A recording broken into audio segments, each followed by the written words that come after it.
બનાસકાંઠા જિલ્લાના સરહદી અમીરગઢ તાલુકામાં આદિવાસી સમાજને જાતિના દાખલા મેળવવામાં પડી રહેલી અસહ્ય હાલાકી અંગે સમાજના આગેવાનો અને યુવાનો દ્વારા મામલતદાર કચેરી ખાતે ઉગ્ર રજૂઆત કરવામાં આવી છે।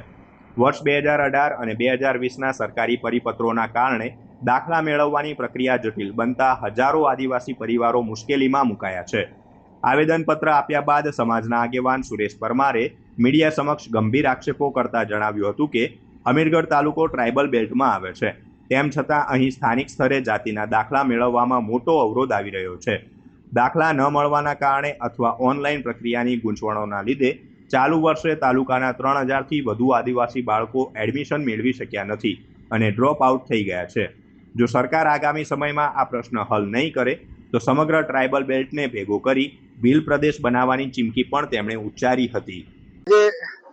અમીરગઢ તાલુકાના તમામ યુવાનો મળીને આગેવાનો નક્કી કર્યું કે 20 તારીખે આપણે આવેદનપત્ર આપવાનું, પણ અત્યારે કોઈ કારણસર થોડું પોલીસે અટકાયા અને અટકાતા મામલતદારશ્રીને આવેદનપત્ર આપવામાં આવ્યું છે અને અમારી એક રિક્વેસ્ટ છે કે જાતિના દાખલા ઝડપથી ચાલુ થાય, મામલતદાર સાહેબ સુધી ઉપર સુધી રિપોર્ટ પહોંચાડે, એ જ અમારી આશા છે।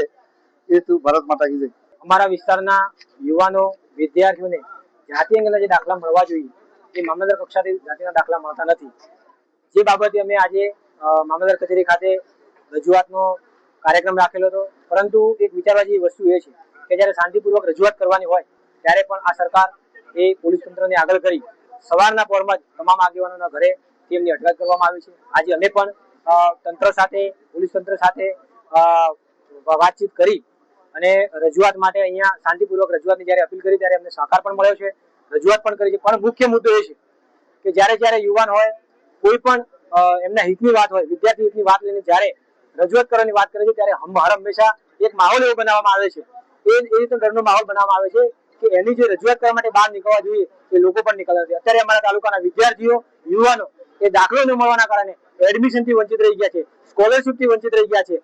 આ મામલતદાર કચેરીના વાંટા ભેરા કરીને એમના પગના તળિયે ઘસાઈ ગયા છે, પણ એમને હજુ સુધી દાખલાઓ મળ્યા નથી। સરકારને અમે છેલ્લા 2-3 વર્ષથી આ માંગણી ઉપર અમે એડિટ છીએ, અમે માંગણી કરીએ છીએ। આજે અમે આવેદનપત્ર આપ્યું છે, આવનારા ટાઈમ માટે જોઈએ સરકાર કેવી રીતના એમને રિસ્પોન્સ આવે છે। અને જો એ પણ હું કહી જાઉં છું, સરકારને જો કદાચ એવો ઈગો હે ને કે અમે સત્તાના તાકાતમાં છીએ, સત્તા છે એટલા માટે કે આદિવાસીને નજરઅંદાજ કરીશું, પણ આવનારા ટાઈમ માટે સાહેબ અમે કહી દઈએ કે આખા ટ્રાઇબલ બેલ્ટની અંદર જરૂર પડશે ને તો અમે જો આજ સરકારને અમે પણ મતદાન આપીએ છીએ અને જનપ્રતિનિધિ ચૂંટીને બી આપ્યા છે, જરૂર જણાય તો અમે આખા ટ્રાઇબલ બેલ્ટમાં આવનારા ટાઈમ માટે આખો ભીલ પ્રદેશ બનાવીને મૂકીશું।